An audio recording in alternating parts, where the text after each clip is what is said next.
MTS Security is on this as well. Listen to it very closely.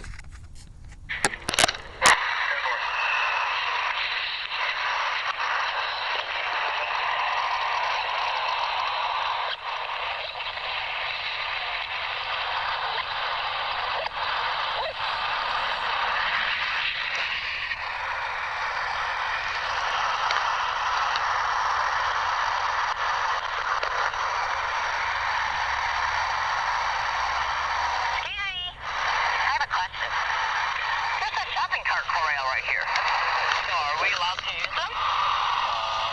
Nothing. Well, there's no store right here, but there are. Don't use them. So why is the shopping cart corral there? Because people take them from food roulette and they dump them here. Oh, so they built that shopping cart corral there for people who dump them there? Probably. I see. So if I take one, are you going to give me a ticket? Probably. It's a misdemeanor. Really? Yeah. I see.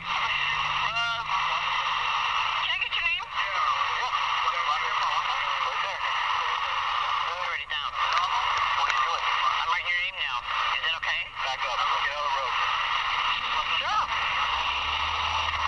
You can give it to me over here. 6654. Is it against the law to ask a question?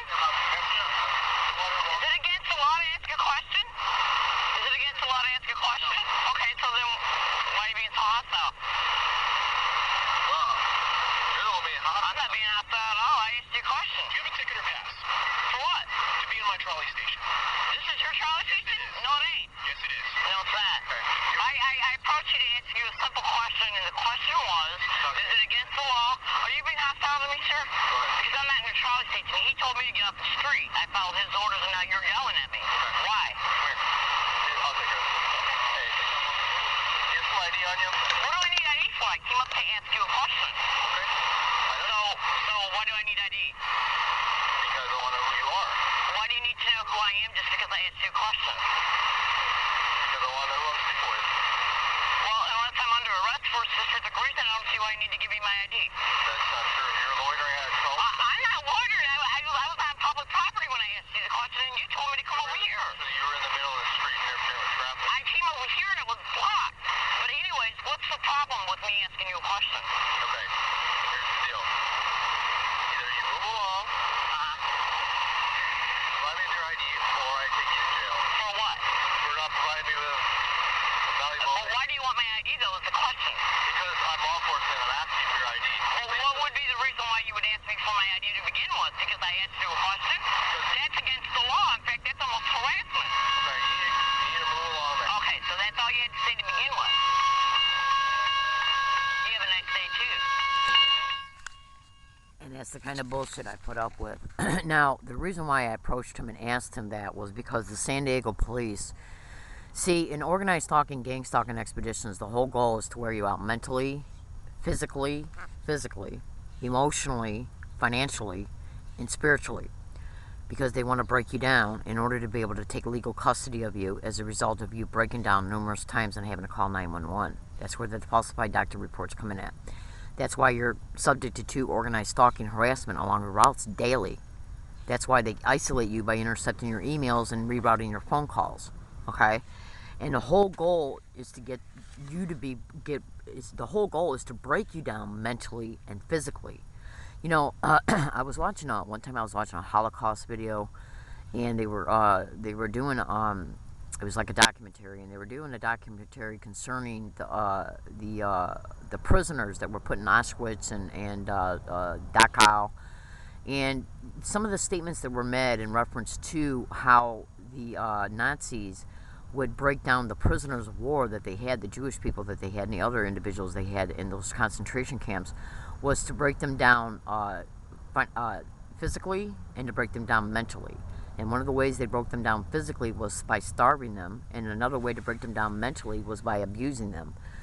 And so with gang stalking expeditions, what they do is combine psychological harassment, physiological harassment, and the physiological harassment is done by sensitizing a target to specific types of physical gestures while a target's being assaulted, okay, and verbal statements while a target's being assaulted. As a result, all of the physiological responses that are felt during the assault and everything that is heard during this assault and everything that is seen during the assault becomes stored in the brain and becomes one neural response, including all of the emotional response, brain states, and physiological responses that are felt and experienced as the traumatization is occurring. That's like when you got a Vietnam vet that comes back from the war, that came back from the war, and he hears a helicopter. He's automatically brought back mentally to being in the war when a helicopter, and being in a battle when a helicopter was flying above him. Well, that's what is known as a mental response and a physiological response. The stomach tightens up, the person starts hyperventilating a little bit, their heart rate increases. Well, that is a physiological response to a stimuli, and a stimulation for, like, say, the Vietnam vet is the helicopter. Well, what in organized stalking expeditions, what they do is sensitize a target, which is the stimulation. Sensitization is nothing but a stored stimuli. And just like I said with the Vietnam vet, the stimuli, he was sensitized to helicopters. Well, when gang stalking, organized stalking expeditions, what they do is sensitize the target to specific types of physical gestures, like holding your hands to your face, holding your hand or touching your nose like that, or holding your hands to your face, or putting your finger like that, or tapping the top of your head as they're walking by you, or stroking their hair back, or playing with their hair like this, or with women, when they get the women to do it, they'll get the women to just go like that with their hair like that as they walk by. And this is all done to sensitize the target to these physical gestures.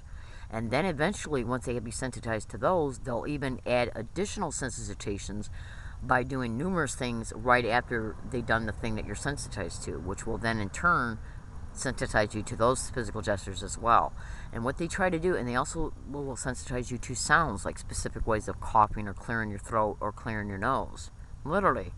And this is all done so they can then put people along a target's route, to have them be along a target's route purposely. Okay, like say if I'm on a trolley and they know through the stalking what routes I take, they'll have individuals get on that trolley route and engage in these physical gestures or verbal statements that they also will sensitize the target to, or even specific sounds, like specific ways of clearing your throat, coughing, or clearing your nose. Okay, it's called sensitization, where they literally anchor sounds, words, or physical gestures in the target's brain, okay, to create a neural response to the specific type of thing they're hearing or seeing. Okay, the physical gesture, the words, or the sounds, like the sounds of clearing your throat or coughing in a specific way, the sounds of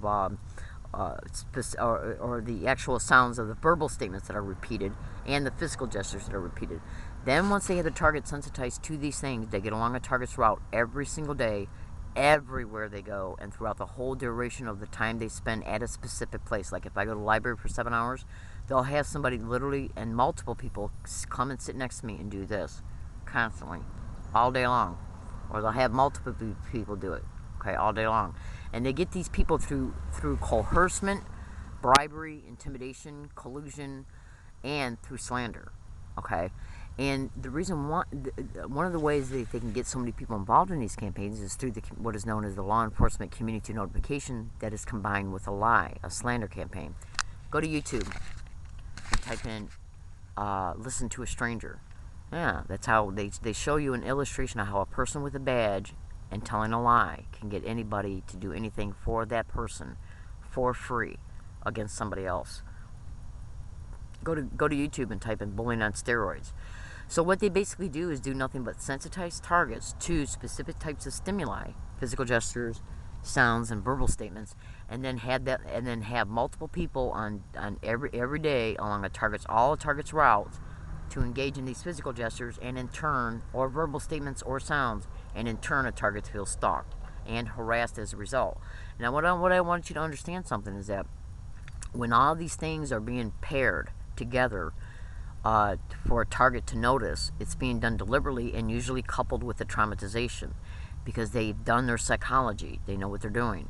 Okay, that's why a lot of gang stalking blogs are called gang stalking psychological operations, because they're not doing nothing but cultivating and creating and reinforcing neural responses to the constant repetition of seeing the physical gestures, the verbal statements, and the sounds. Okay, because every time the verbal statement or the direct, the verbal statement or the physical gesture or the sound is heard, the same mental response is responded, it gets stimulated. Just like when the Vietnam vet comes back home and he hears the helicopter, he's automatically brought back to a flashback of what happened to him over in Vietnam. Well, this is what they do. Every time they repeat the physical gesture, the verbal statement, or the sound, the target is brought back mentally to the traumatization that occurred and the resulting physiological responses and emotional responses that are stored in that same neural response. So the body is constantly kept reacting and reacting to the non-stop repetition of these deliberate, sensitized stimuli that they're being subjected to on a non-stop basis everywhere they go. And they're also subjected to harassment like assaults and even rapes along their path. Yeah. While still suffering the literal and everyday consequences and circumstances of having their personal life torn down, being blacklisted from employment, yeah, permanently, having their cars wrecked through staged vehicle accidents, and the createdness of homelessness. Google everything I just got done stating to you and cross-reference it to organized stalking or gang stalking, and you'll flat out see that a target has their total 100% life totally destroyed in every angle, and they will literally even infiltrate your bank account as well. And I'm going to make this statement right now that I'm predicting that they're going to eventually attempt to do this, including in the month of July 2012 at my bank here in San Diego, or August or September or October of 2012. And I predicted it today on June 21st, 2012. This video will be uploaded within the next 2 to 3 days, and so it'll save the prediction in space and time. And if it happens, what are they going to say? Huh? Bullshit. I don't use my ATM card for no reason whatsoever. I haven't in over a year and a half because I found out that they had the capacity to copy the information by setting up their magnetic strips along. I don't know how they do it, but I heard it on the radio and I heard it on read it on one of the target's blogs. So I'm predicting that as well. This is what is known as a tidbit file, an information file to inform fellow San Diegoans about what's happening to me. I'm learning disabled. And I have to live this way and literally suffer through these organized gang stalking sensitization tactics along all of my routes every single day. Okay? And since the public doesn't know everything that I'm sensitized to, they could be sitting next to me and not even know that I'm being subjected to these sensitization tactics by somebody who's sitting from across from me, because they don't know what I'm sensitized to. And their whole goal is to call the targets crazy for them knowing about it. Like, if I went to a university right now and filed a campus safety report and told them that I was a target of organized stalking or gang stalking on their campus, they'd call me crazy. They'd say that I'm possibly mentally ill, and they'd also say that, what do you think this is, a conspiracy? But I could leave that university and go to a library or ask somebody if I could use their computer for 2 seconds and ask them to type in organized stalking universities, and get almost 8 million responses. Do I look like 8 million people? Do I look like I got the capacity to write 8 million different types of blogs under hundreds of thousands of different names by targets that are all over the United States? I think not.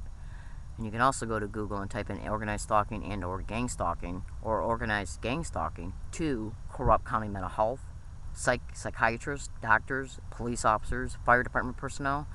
And in each of these descriptions, take a close look at every single amount of Google generated responses, the statistics in reference to each term that was described, and you'll be able to automatically deduce that these expeditions are not only going on, but they're going on a feverish scale, and these are the methods and tactics and places that they use in order to expedite these schemes to break down targets' lives in order to racketeer their finances, their property, and to sexually exploit them, including targets' children.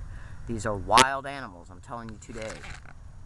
And they are criminal to the extreme, and they do not care how they hurt, who they hurt. They're capable of murder, rape, assault. They'll entrap a target and put them in jail for 30 years just to save their own ass.